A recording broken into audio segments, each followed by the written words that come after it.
as opposed to diminish a person. And the first thing is this. Number one, never correct in a way that diminishes dignity.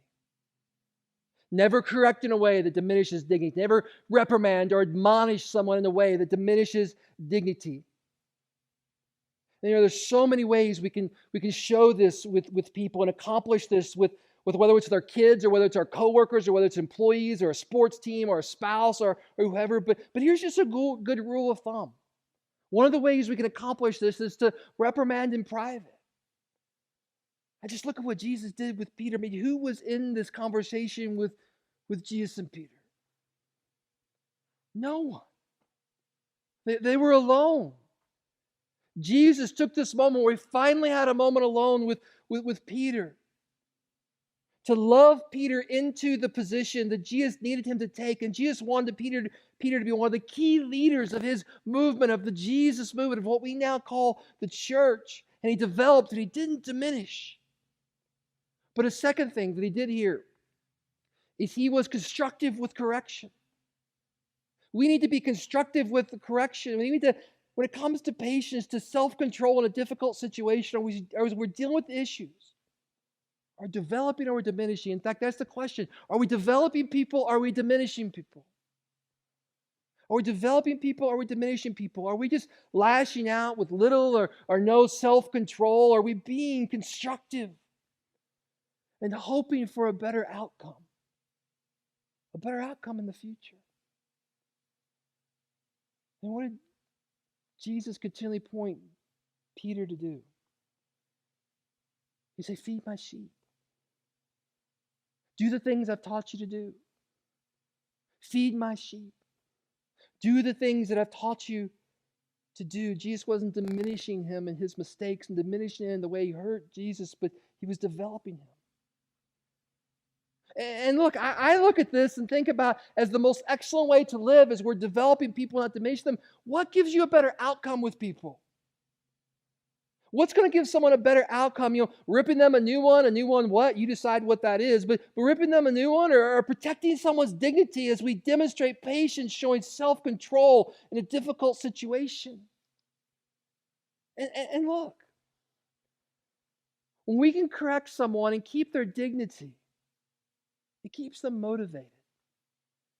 It keeps them heading in the right direction. It helps them to continue to develop and grow. The public floggings, the tongue lashing, the screaming at our kids in the aisles of Walmart or any situation where we're like embarrassed. What that does to people is so many times it doesn't get the desired outcome you want, because what that does is that they're so embarrassed and they're so ashamed, and sometimes they're so angry because of the way they're being treated that they completely miss the point of what they need to do to develop.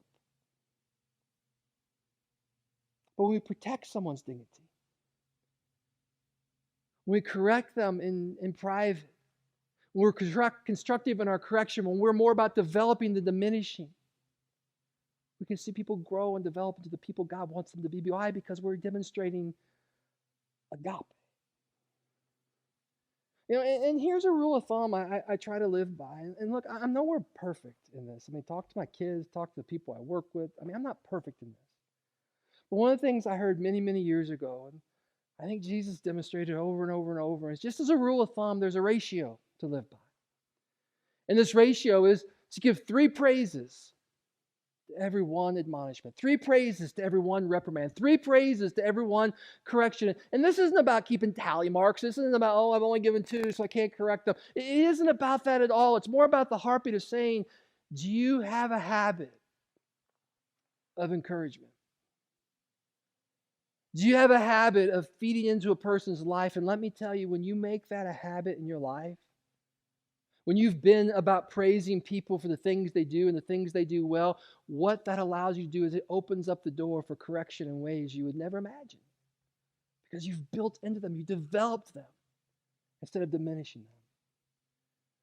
But then the second thing we can pull back from this that we saw Jesus do is number 2, is we need to help people get back on the horse. When someone falls off, when someone disappoints, not just 1 time, but 2 times, but 3 times, but whatever, not even 3 times. Remember, when someone falls off the horse, We need to help them get back on. I just love what Jesus did with Peter in that scenario. He looked at Peter and says, Peter, do you love me? And Peter says, yes, I do. And he says, feed my sheep. Peter, do you love me? Then feed my sheep. Get back on the horse. If you love me, then get back on the horse. Then get back on the horse. Then get back on the horse. It was Jesus' gentle nudge to say, Peter, you blew it, but I still believe in you. Peter, you blew it not just once, not just twice, but 3 different times you blew it. But Peter, I still believe in you. You can do this. You can make this happen. You are capable. I need you to lead. I need you to guide. I need you to instruct. I need you to get back on the horse. When it comes to patience in our lives, are we developing people? Or are we diminishing people?